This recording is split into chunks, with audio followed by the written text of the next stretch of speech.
Vous avez récemment reçu le mail de la DGFiP relatif aux changements fiscaux de la location meublée de courte durée, mais vous ne savez pas si vous devez vous sentir concerné par ce mail ou avez des questions par rapport à ce dernier. Dans cette vidéo, nous décryptons pour vous le mail de la DGFiP et vous expliquons tout ce que vous devez savoir pour prendre la bonne décision pour la poursuite de votre activité de location meublée.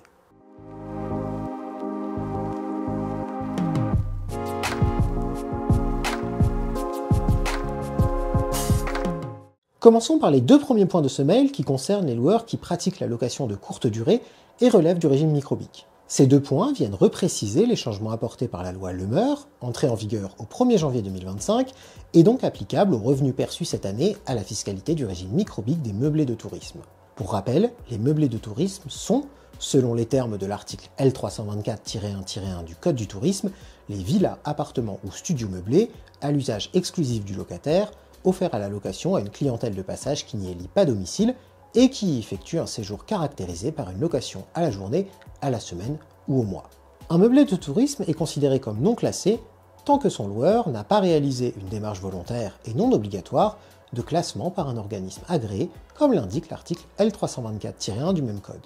Ce mail rappelle donc que deux changements ont lieu pour le régime microbique des locations saisonnières. Le premier concerne le plafond de chiffre d'affaires lié à cette activité.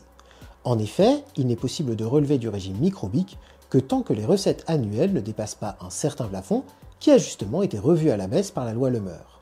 Pour 2025, les meublés de tourisme non classés voient donc leur plafond descendre à 15 000 € contre 77 700 € auparavant, tandis que celui des meublés de tourisme classés passe de 188 700 € à 77 700 €.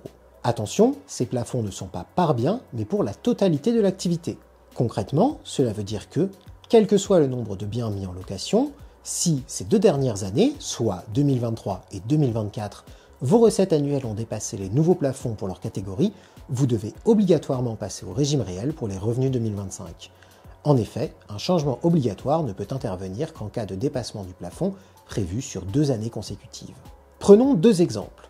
Si, en 2023, vous avez généré 20 000 € de recettes pour la location d'un ou plusieurs meublés de tourisme non classés, et en avez généré 22 000 en 2024, vous devez obligatoirement passer au réel pour 2025, car vos recettes ont été systématiquement supérieures au nouveau plafond de 15 000 € sur ces 2 dernières années. A l'inverse, si en 2023 vous avez généré 12 000 € de recettes, à nouveau par la location d'un meublé de tourisme non classé, et en avez généré 16 000 en 2024, le changement n'est pas obligatoire car le plafond est dépassé sur une seule des 2 dernières années. La même logique s'applique pour les meublés de tourisme classés et les chambres d'hôtes, en utilisant cette fois-ci le nouveau plafond de 77 700 €. Le second changement concerne le taux d'abattement applicable aux meublés de tourisme dans le cadre du régime microbique, qui a été également revu à la baisse. Pour rappel, le régime microbique permet de bénéficier d'un abattement forfaitaire, applicable au montant de recettes de l'activité avant le calcul de l'imposition. En 2025, ce taux d'abattement passe à 30% pour les meublés de tourisme non classés, contre 50% auparavant, et à 50% pour les meublés de tourisme classés et les chambres d'hôtes, contre 71% auparavant. Concrètement, cela veut dire que les loueurs de meublés de tourisme qui restent au régime microbique vont voir leur imposition fortement augmenter en 2025.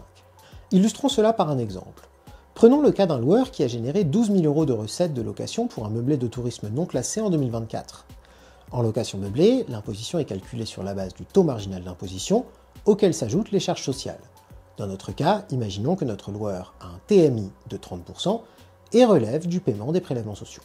En 2024, sur 12 000 € de recettes, notre loueur a donc bénéficié d'un abattement de 50%, ce qui ramène le calcul de son imposition sur la somme de 6 000 € pour un résultat de 2 832 € d'impôt.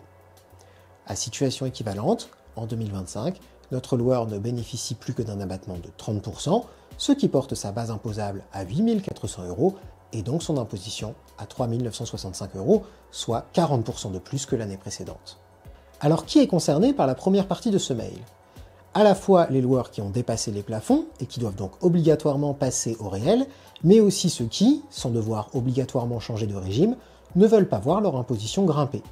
Si vous êtes dans cette deuxième situation, le mieux est d'utiliser un simulateur pour savoir si le régime réel n'est pas devenu plus avantageux et qu'un changement serait donc tout de même opportun. Dans tous les cas, notez que, pour passer au régime réel, vous devez obligatoirement en informer votre SIE par le biais de la messagerie de votre compte professionnel. Passons maintenant au troisième point, qui concerne les loueurs qui relèvent ou vont relever du régime réel. Dans le cadre du régime réel, les loueurs relèvent du double mécanisme de la déduction des charges et de l'amortissement. Autrement dit, toutes les dépenses que vous réaliserez pour les besoins de votre activité seront déductibles de votre montant imposable, ainsi que l'amortissement de la valeur des différents composants de votre logement, des éventuels travaux et du mobilier.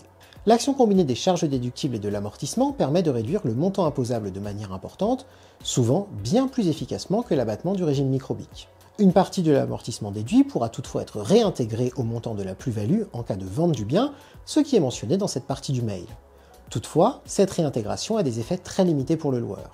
En effet, il est tout d'abord à noter que ce n'est pas la totalité de l'amortissement déduit qui est réintégrable, comme le précise le mail de la DGFiP.